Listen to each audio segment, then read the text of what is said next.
My friend, my boyfriend's half-sister, and I drove down from our hometown to visit friends, and were on our way back home in a beat-up little car. This thing had engine problems, overheating issues, ignition failures, and was constantly falling apart. More than once, it had just stalled or stopped working in the middle of the street. But my friend thought we'd be fine since it hadn't given us any trouble earlier. It was a little past midnight, about an hour away from home. The road was empty, surrounded by dense woods on every side. No streetlights, no moon.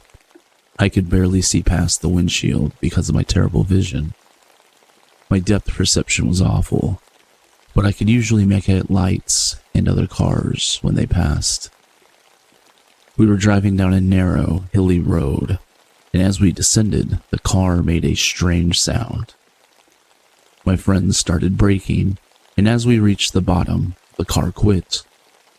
She swore, turned on the hazard lights, and we both got out. Smoke billowed from under the hood. We stood there for at least 45 minutes before realizing it was beyond fixing. We needed a tow. This was before smartphones, so we had no GPS or quick internet search options. I decided to call my boyfriend to come pick us up, and we suggested we get the car towed in the morning. We agreed, but when I pulled out my phone, no service. None of us had a signal. We held our phones up, desperate, but got nothing. The woods were thick, the hills high. I figured the trees were blocking the signal. I told them to wait by the car while I walked up the hill. We had just come down, holding my phone out, hoping for a signal. I walked further, reaching the top, where I could no longer see the car. Still nothing. Frustrated, I got the idea to climb a tree, hoping for a better signal. Not my brightest moment, but I was desperate. I found a tree with low branches and climbed. Midway up, my pack of cigarettes slipped out of my pocket. Annoyed, I'd figure I'd grab them later. Near the top, I finally got a signal and called my boyfriend. After a few tries, he answered, very groggy and very pissed. But I explained the situation. He said he was on the way and told me to get back to the car. He would chew me out for climbing the tree in the dark with my bad depth perception, but I assured him I was fine. Hung up and started climbing down. As I reached for a branch, my hand landed in sap. I groaned and stopped to wipe it off, and that's when I heard it. A swish, swish, swish. It was a swishing noise like fabric rubbing together. A sound fast-moving coming from below. I froze. The leaf shuffled. Some twigs snapped. Then silence. Whatever it was had stopped right under my tree. I clutched the branches, barely taking a breath. After a moment, the sound resumed, this time moving away deeper into the woods. I waited until I could no longer hear it, then started my climb down, and jumped to the ground once I was low enough. I groped around the ground for my cigarettes, but couldn't find them. Deciding I've had enough, I hurried back to the road.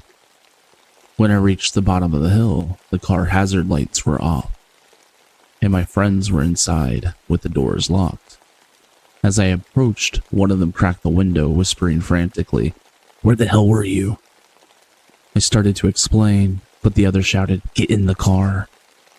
I didn't argue. Once inside, they locked the doors. They were visibly shaken. I demanded to know what was going on. One of them told me that shortly after I went up the hill, a strange man emerged from the woods and ran in a bizarre, almost unnatural way, straight up the hill after me.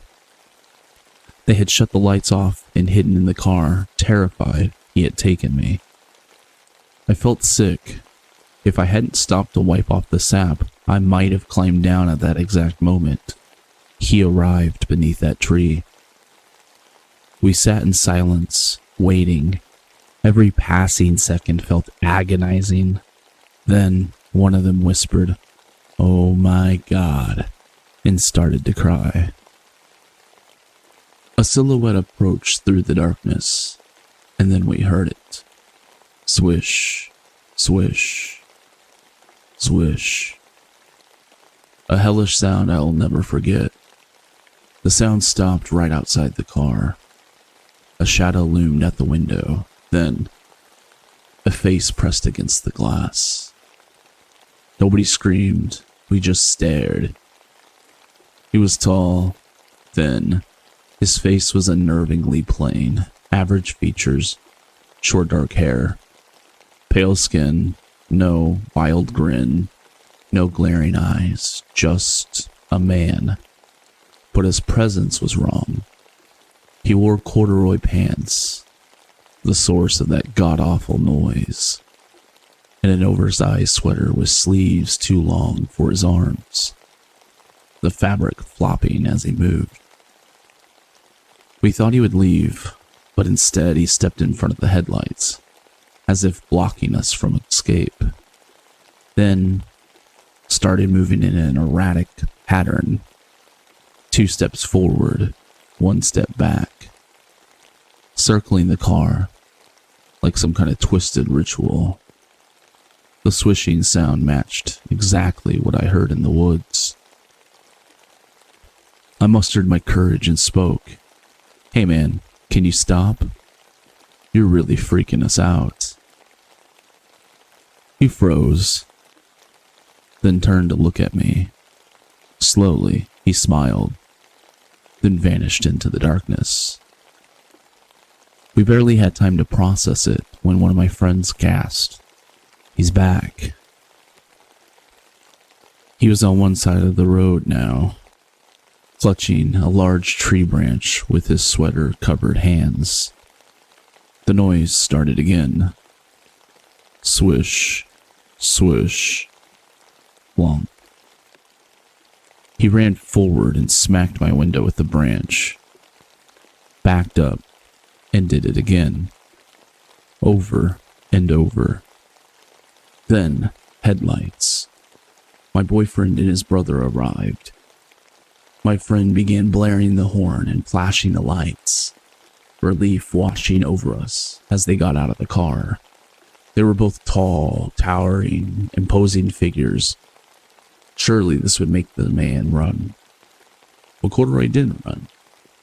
As my boyfriend walked toward him, he just stood there, branch in hand, staring. His brother reached our car and told us to get out. Just as we did, Corduroy took 2 steps back, 1 step forward, and then he grinned. Before we knew it, he bolted into the woods. So, to whoever you are, and whatever motivated you to stalk and attack a group of stranded women on the side of the road, one thing is certain: I hope we never meet again. The story is absolutely terrifying. That being said, I do find myself questioning a few of the details.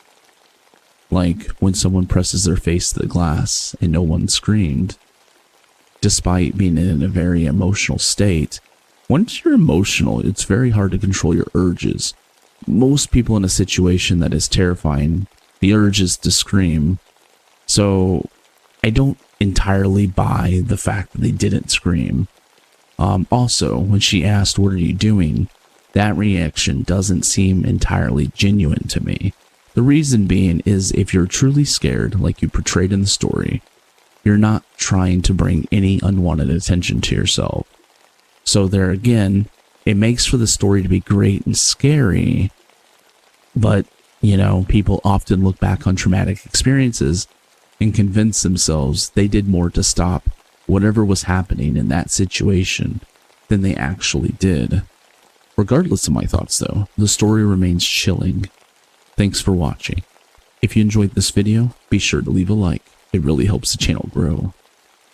If you'd like to support even further, consider subscribing and turning on notifications so you never miss an upload.